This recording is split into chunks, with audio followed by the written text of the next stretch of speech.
The suburbs of Buffalo. This can get confusing for a lot of different people, especially when you hear people start to talk about the north towns, the south towns, and everything else in between. You can find yourself in a country setting very quick, or you can find yourself in a true suburban area only 15 minutes outside the city.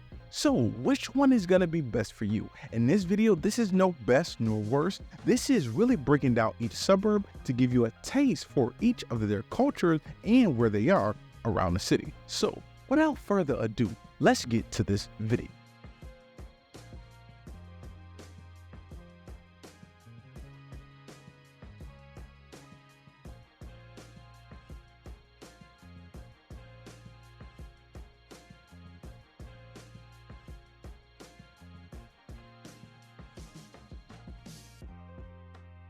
What's going on, you guys? I hope all is well as always. If you guys are returning, I appreciate you. You guys already know on Buffalo Living, we cover every single thing Buffalo. And today we're going to be talking about the suburbs of Buffalo. Now, north towns versus south towns. I don't over romanticize this thing. You will hear a lot of people, people in Buffalo, they love their communities.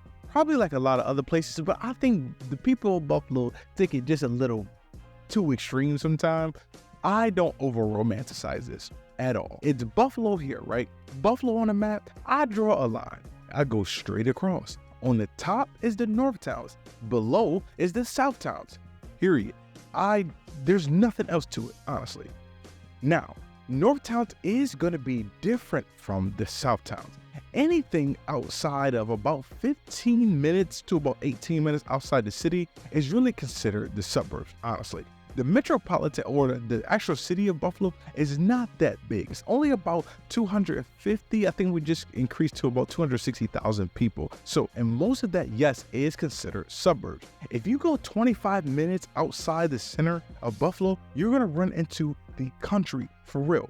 We're going to get right into this list. This is no ranking. There's no ranking, just how it came off the top of my head. All right. So the biggest suburb that we have, the most well-known suburb that we have is going to be Amherst. Amherst is a massive suburb. It stretches, right? So when it comes to Amherst per se, a lot of people are really thinking about like the southern part of Amherst. That is the Snyder / like kind of Eggersville area. Like when people think of Amherst, that's really where they're thinking about. Snyder, Eggersville, anywhere off Main Street, kind of right before you get into Williamsville. Anything past that, you're now starting to get into Gettsville or East Amherst. The Snyder / Eggersville is probably one of the best overall neighborhoods / areas inside of Amherst. This is kind of more on that southern tip. And the reason why I say this is because of pure location. I mean, pure location. You're 15 minutes, maybe 20 minutes if you drive like Miss Daisy, or you really just take the senior route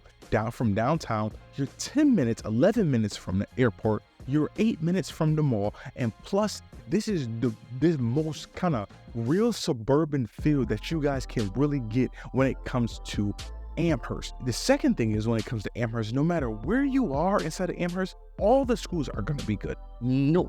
From elementary school all the way up to high school. College, you can choose your own, but all the schools are going to be good. Amherst Smallwood, you have Park School, you got Transit Middle, Maple East, Amherst High School, Williamsville is inside of Amherst. So that's another, Amherst schools are always top ranked all the time. Now, some negative things about Amherst is that home prices, because of how clean and safe it is, home prices are going to be a lot higher. You're talking about probably $100,000 to maybe $150,000 more than the average around the city of Buffalo or in most of the suburbs around Buffalo, right? So that kind of Buffalo Niagara region. That is something you're gonna have to think about. You're going to pay to live in Amherst for sure, but in a lot of people's opinion, it is worth it. Second negative is really kind of, Amherst is known to be bougie. You know what I'm saying? Like, Amherst, you're gonna have some snobs out there. I'm just letting you know. It is what it is. Now, in that same breath, we all have things we bougie on. Look, I'm not going or eating everything. Like, you know what I'm saying? Fast food is out the door for me. Like, there's some things I'm just not doing or eating. So everybody got some bouginess to it. Amherst in some parts, though, They just think they're too good for everybody. It's not everybody in Amherst, so don't run around saying that everybody in Amherst is bougie. No, that's not true. That's not true.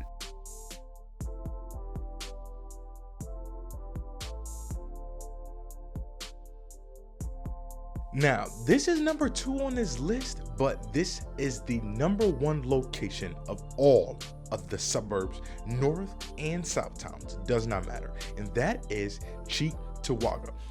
Cheektowaga is so greatly centrally located, it is super underestimated. You're 5 to 8 minutes away from the airport, hands down. And I'm talking about, if you take the scenic route downtown, you're only 12 to 15 minutes away. Plus, you're 8 to 10 minutes away from the airport. And if you look at the map right here, you'll notice that Cheektowaga is literally in the center of the north towns, which is amazing. But you can still get to Elma, West Seneca, Orchard Park in 20 minutes. You take either the 400 or the 90, 290, wherever, depending on which way you're going. And that's because all the highways literally surround Cheektowaga. It's amazing. You do not find a more central located suburb than Cheektowaga, and it's amazing. This is probably one of the number 1 features of Cheektowaga. And on top of that, Cheektowaga is the most affordable suburb that you can get into. Right now, Cheektowaga is really becoming like that next step up outside of the city, which is a good and bad thing, right? Depending on which way you want to look at it. But it is very affordable for a suburb. The average in 2022, all of 2022, was only $200,000, right? Here's the even better part. In November of 2023, it only went up 12,000. So the average in November 23 was only 212,000. So there's definitely plenty of room and opportunity to still get inside of Cheektowaga and live there. Now, when it comes to school districts and stuff like that, here's where you the rubber meets the road, because you're gonna have middle of the road stuff. It's not gonna be the best, but it's definitely not gonna be the worst either. But when you're talking about safe, community feel, still a lot of that stuff still plays a great part into it. But you have a lot more people moving into it in droves because of the affordability, because of the proximity to the city, and also the location of where it is. Yes, the housing is super affordable when it comes to Cheektowaga, but here's the kickback. You're only going to get 1 or 2 styles of homes when it comes to Cheektowaga. And if you live in this area, you know what they are. It's going to be a Cape Cod or a ranch. Mostly Cape Cods though.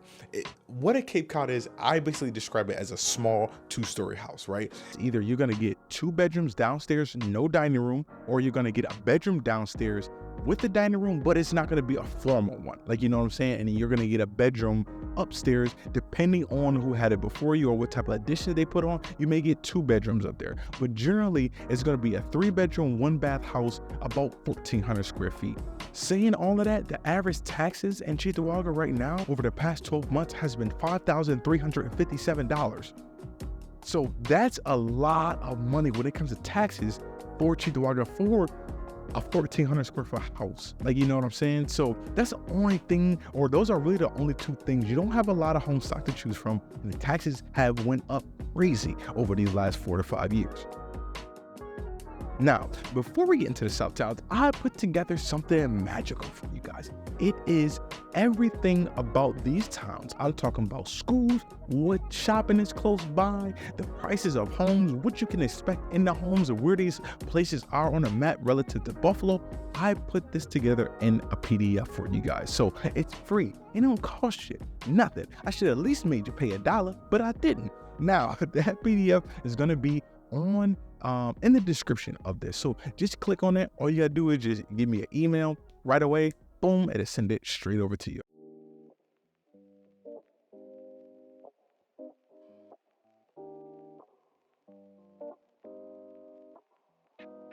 Orchard Park is going to be that next on our list. It's probably one of the most famous Southtown towns that we have. If you're the golf clubs, luxury homes, you do want a little more space in between your neighbors.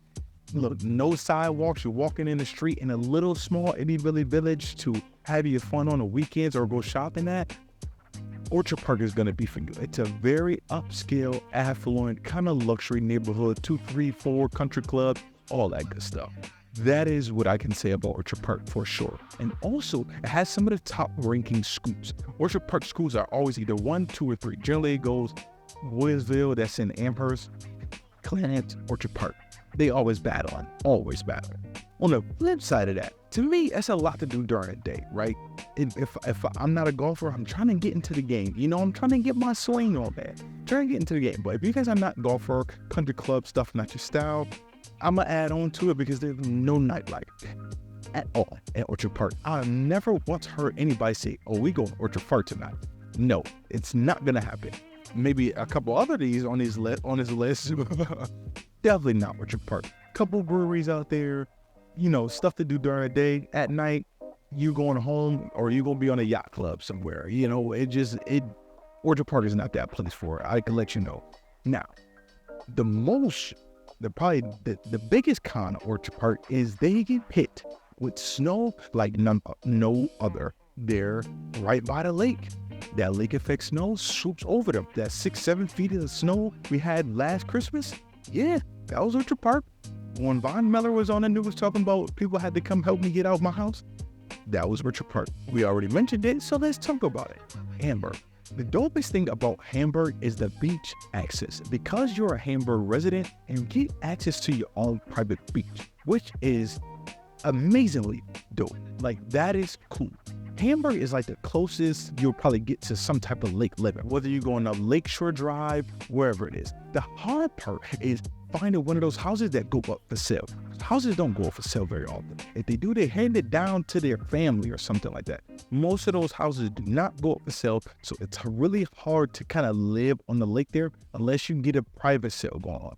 But Hamburg is dope because you have Woodlawn, Sunset, and again, you have Woodlawn and that private beach that you guys can get when you become a resident of Hamburg. It's also a very country, sparse way of living out there. It's that perfect in-between measure of like suburban and country to me. I always say that. Some people disagree. Some people don't, just say it's pure country. To me, it's like that fine line in between, depending on, what section of Hamburg that you're kind of in. Some of my favorite restaurants is out there. Lucius on the Lake, Coyote Cafe. Y'all know I love a good taco, chicken taco, fajita.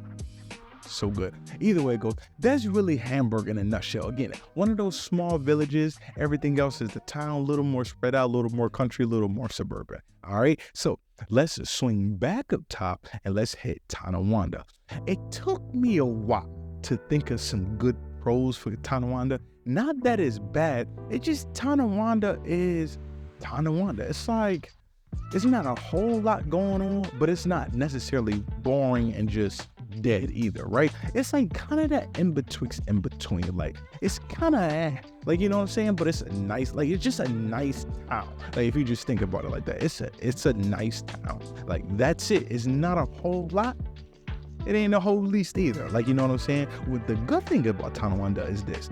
If you guys have a commute or you're at always in the falls and in the city, it's a very good meshing and middle point between the two cities. I will say that. And you still get that town, you still get the suburban feel.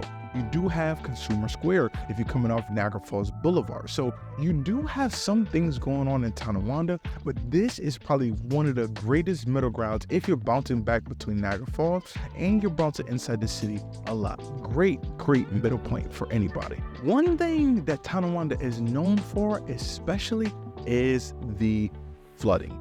You will always have water either in the front of your house or the back of your house. I can guarantee it. There's no middle ground. I still, till this day, 30 years, I don't know why Tonawanda has so much water, but you can blame it on Tonawanda Creek, Buffalo Creek, and Ellicott Creek. So there's your answer right there for you. But you will always have some type of water in the front or back of your house. Buffalo is built on a swampy land. Tonawanda takes it to another level. And then secondly, there's no diversity in Tonawanda. In a lot of these suburbs, to be honest with you, there's not a whole lot of diversity outside of Cheektowaga, part of West Seneca, and Amherst, right? And that's not even all of Amherst. This is more towards the southern tip of Amherst, and definitely not East Amherst for sure. And I mean, somewhat like Gettsville, yes, but that's mostly because of the school and stuff like that. But for the most part, a lot of the suburbs is not huge on diversity. Tonawanda has very to little. Orchard Park included as well too. And that's just what it is. It's really nothing I can say else about that. Outside of 15, 20 minutes outside the city, you're not going to get a whole lot of diversity. It's getting better. It is getting better, but it's definitely just not there yet. East Aurora. This is in a South Town. Super fun place. Vibrant, artsy, culture, fun, quaint little town, man. East Aurora is dope. I go to East Aurora to hang out, especially during the summertime. I don't know if you ever watched that vlog, but I did it. And if you want some good food, there's a bunch of good places up there. But Left Coast Taco, the Gastro Pub is super good on the corner. There's another Mexican restaurant that I can't think of off the top of my head, but it's good. There's a lot of good places to eat in East Aurora and a lot of history. Again, very artsy, Roycroft, all that good stuff. Very, very artsy, very vibrant. And it's an open container town. Shoot, you walk around with a tequila club soda and a lime, and it's free. Look, you're free. You don't have to worry about a thing. The flip side to that is housing is much more expensive in the village of East Aurora and the town of Aurora. Generally, the village is much higher, but for over this past year, it hasn't been that way. Inside the village, you can find a house for around $385,000. In the town, however, you're probably going to be looking closer to $462,000. Here's what I will say. The price tag does come with land, which is dope. To me, it's really a fact, but based on the dollar per acre that you get in East Aurora, I think every house gets about an acre or something like that. It had kind of budgeted out too, like close like 3/4 of an acre to an acre, especially when you're talking about the town. There's a lot of land in East Aurora. When you're thinking about if you want to be spread out, no neighbors, East Aurora may be a good place for you. That is something to think about. Now, you are kind of far out from everything. You're about 25 to about 30 minutes. If it snows the night before, you probably talk about 35 minutes away from downtown Buffalo. You're going to take the 400 straight up, and then you'll be good to go. Now, it is all highway driving, so it's not too bad, but you are far away because you're really down there in the southern tier when you're talking about East Aurora. But it's also safe, super safe. I mean, I don't think East Aurora, no exaggeration, has had a murder in probably 25, 35 years, no exaggeration. I mean, if somebody steals a bike, the whole community knows about it. And in that same breath, everybody's gonna know about it because everybody knows everybody. Very, very, very small town, man. Moving back up to north is gonna be Kenmore. This is the most walkable suburb that we have. Kenmore, between Delaware Avenue and Elmwood Avenue, Kenmore is super, super vibrant, especially amongst Delaware Avenue. You do not need a car in Kenmore whatsoever. So if you're the type where you really want to walk everywhere, Kenmore is going to be a great place that you really want to think about when it comes to living in the suburbs. It's very nice, and it's because it's so close to the city. Kenmore was the first suburb of Buffalo, so you can get back inside the city in 8 minutes, 6 minutes, depending on where you're going, especially if you go back and forth on the west side a lot. So Kenmore is really, really nice, very walkable, and the location is hard to beat, to be honest with you. Housing stock is going to be old. Kenmore, again, was the first suburb, so you're talking about a lot of limestone foundations, a lot of cinder block foundations, 1950, 1920, 1930 homes. They standing strong, but because I don't know if you guys ever seen a limestone foundation. Limestone is basically a bunch of rocks all put together, mortar in between, right? Concrete in between. Because of this, you are going to have a damp basement. Very few basements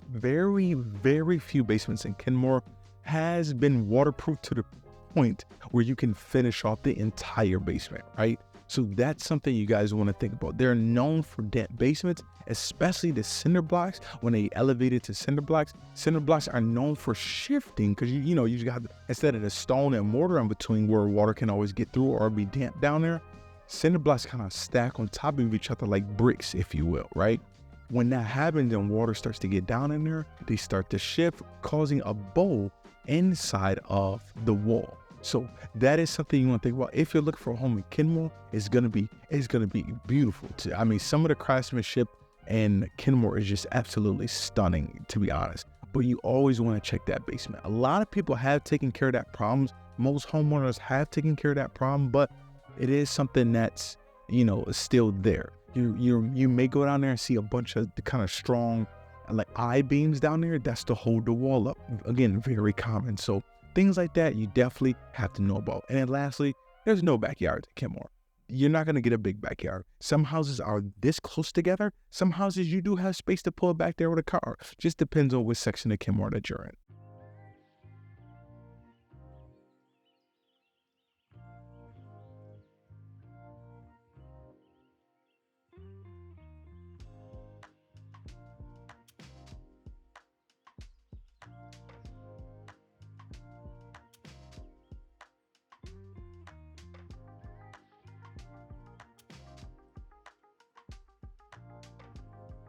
Finishing up this list is going to be Clarence.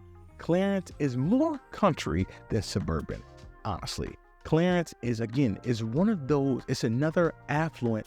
Outside of East Amherst, it's probably the second most. I don't know, maybe Clarence is a little more affluent than East. It really don't matter. It's an affluent area, to be honest with you. Clarence is known, again, for some houses, very high professional, very affluent, very wealthy people. In Clarence, you have something called Spalding Lake. If you have never been in Buffalo and you want to see some houses surrounded by a lake, I will go on Spalding Lake and then skip over a half a mile or a mile and go down to Spalding Green. Spalding Green is a more modern version of Spalding Lake. So Spalding Lake, I don't even know when I was built, maybe 70s, 80s, 90s. Spalding Green was 2020s, 2019s. I mean, the houses over there, man, oh my gosh, they're absolutely beautiful. One I got on my wall. So Clarence is a very high affluent area. And I'm going to just read you this. This is coming straight from a person off niche.com. This is their version of Clarence. The most crime committed in this area is by bored, immature high schoolers who think it will be funny to egg someone's house. I can't remember the last time there was a break-in alert or robbery in my area. You rarely see any graffiti, if ever, and the town committees do a wonderful job keeping the town clean and free of debris and abandoned property. So take care of your property. We don't have our own police force, so we rent state troopers to be stationed in the village, and they do a wonderful job responding quickly and making sure everyone is safe. So that's pretty much Clarence in a nutshell, to be honest with you. I mean, it's a great area, to be honest. Now, remember how we talked about diversity earlier? You ain't gonna find nothing out there. Yeah, now I'm gonna find any out there. Now it's getting better, and that's saying a lot because it's still ain't none out there. But I hope this video helped you guys. I know this was a ton of information. I really wanted to put this together because a lot of people have been asking me. So if you guys are moving up to Buffalo and you guys are thinking about one of these areas, make sure you guys hit us up. Call, email, text, it does not matter. Either you're going to find me or I'm going to put you with somebody on the team to make sure that we jump on a Zoom call, get your plan mapped out A to Z, and we'll get you up here ASAP. Oh, we rhyming a day too? Look at that. But either way it goes, if you guys need anything, my name is Devonte Davis, the local realtor in and around the Buffalo area. If you need me, call me, Zoom call me, whatever it may be, and we'll get you guys up here ASAP. All right, I will see you in the next one.